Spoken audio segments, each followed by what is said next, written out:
আপনারা অবশ্যই এই ধরনের কিছু কথাবার্তা শুনে থাকবেন। আজকের জন্য বাঁচো, জীবন খুবই ছোট, যা করার করে নাও, জীবন তো একটাই।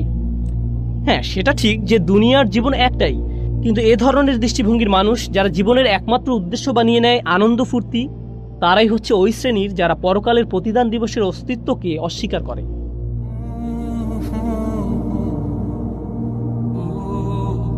নবুয়তের একেবারে শুরুতে যে বিষয়ে রাসূলুল্লাহ সাল্লাল্লাহু আলাইহি সাল্লাম কথা বলা শুরু করেছিলেন, যেটা থেকে মূলত বিতর্কের শুরু হয়, আপনাদের মনে আছে হয়তো, রাসূলুল্লাহ পাহাড়ের উপর উঠলেন এবং মানুষদের কিছু বলা শুরু করলেন। প্রথম যে কনসেপ্টের দিকে তিনি মানুষদের মনোযোগ আকর্ষণ করতে চাইলেন, তাওহীদের ভিত্তি হলো মূলত তিনটি ধারণা। এক, আল্লাহর একাত্মবাদ, আল্লাহ তাআলা একক সত্তা এই ধারণা। দুই, মুহাম্মদ যে আল্লাহর রাসূল অর্থাৎ রিসালাতের ধারণা। তিন, পরকাল। এখন মক্কার মানুষদের জন্য যেটা বড় সমস্যা, সবচাইতে বড় বাধা ছিল, সেটা হচ্ছে এই পরকাল। আপনি মৃত্যুর পর ঠিক সেভাবে জেগে উঠবেন যেভাবে ঘুম থেকে সকালবেলা জেগে ওঠেন। এটা তাদের কাছে কোনোভাবেই গ্রহণযোগ্য ছিল না। আর দাইন বা দিনের এই ধারণা অন্য সব জায়গা থেকে সবচেয়ে বেশি যেখানে কার্যকর হয়, সেটা হলো আপনার প্রত্যেক ভালো কাজ আর প্রত্যেক খারাপ কাজের হিসাব, সেটা হচ্ছে এই পরকালে।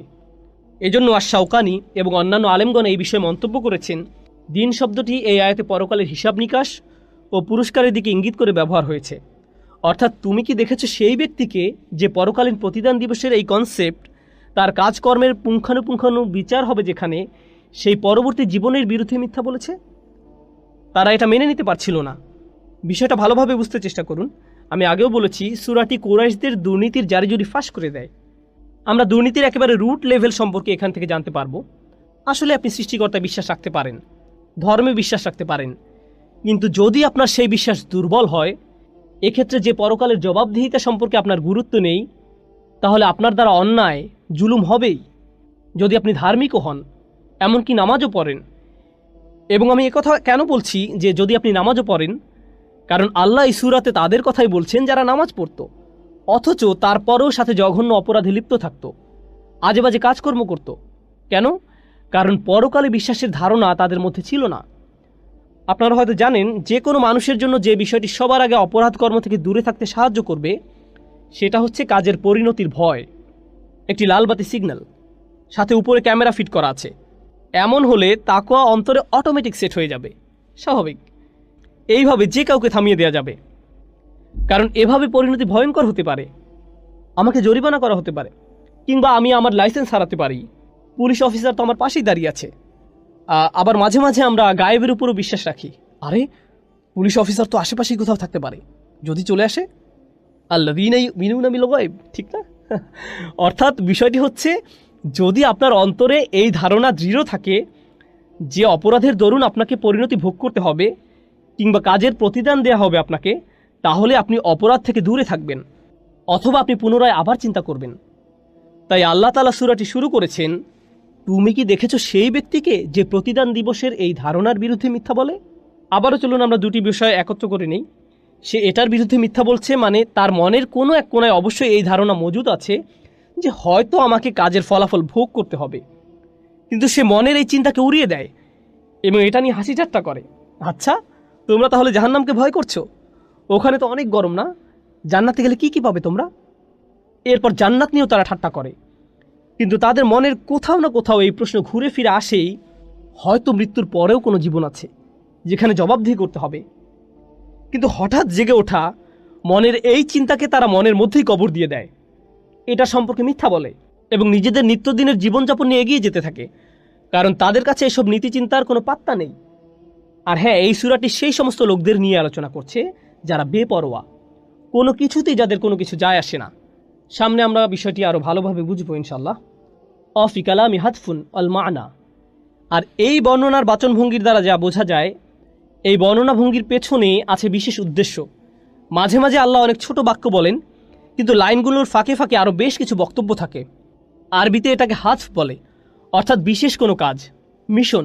তো আমরা এটাকে ব্যাখ্যা করব এবং আলেমদের বিভিন্ন মত দ্বারা আল্লাহ কী বোঝাতে চাচ্ছেন তা ক্লিয়ার করবো ইনশাআল্লাহ। আর আইতাল্লাযী ইউকাযযিবু বিদ্দীন, তুমি কি দেখেছো সেই ব্যক্তিকে যে শেষ বিচারে এই কনসেপ্টকে মিথ্যা বলে?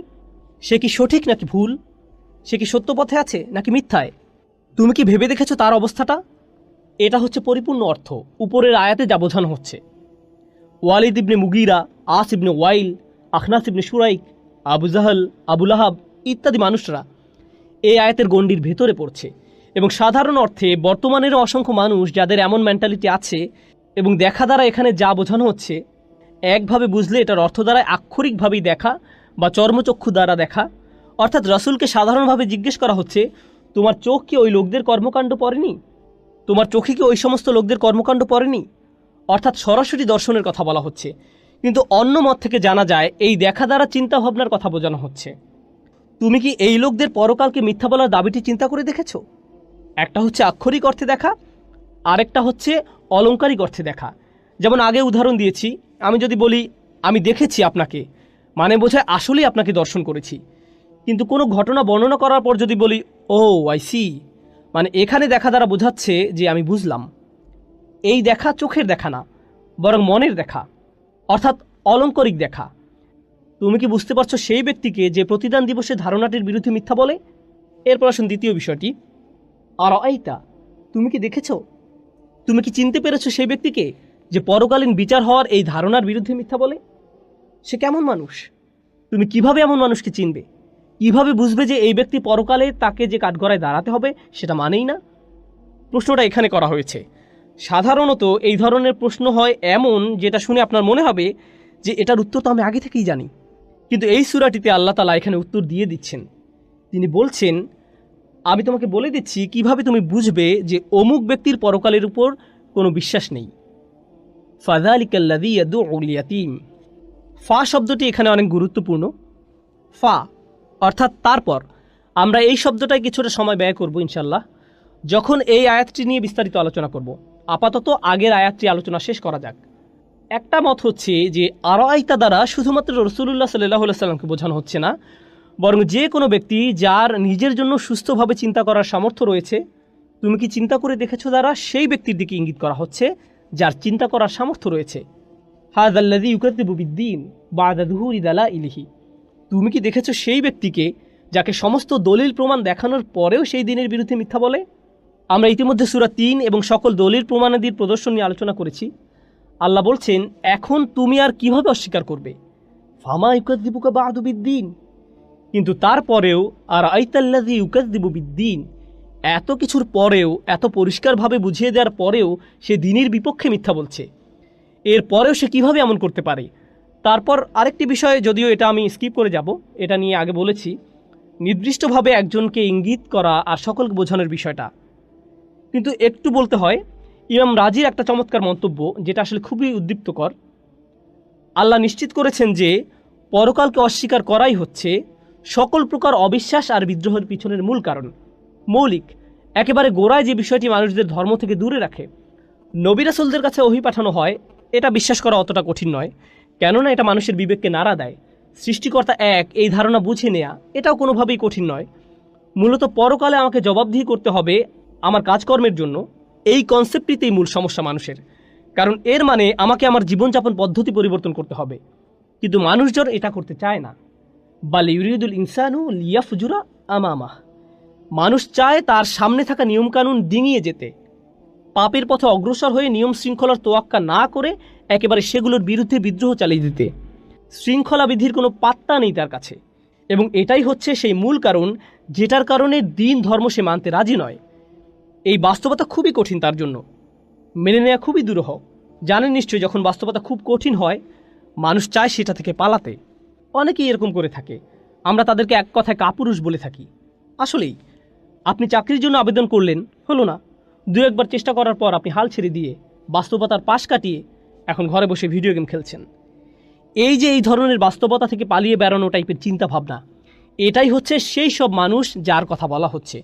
বাস্তবতা হচ্ছে তাকে তার কৃতকর্মের ফল ভোগ করতে হবে, কিন্তু এসবে তার একদমই মাথা ব্যথা নেই।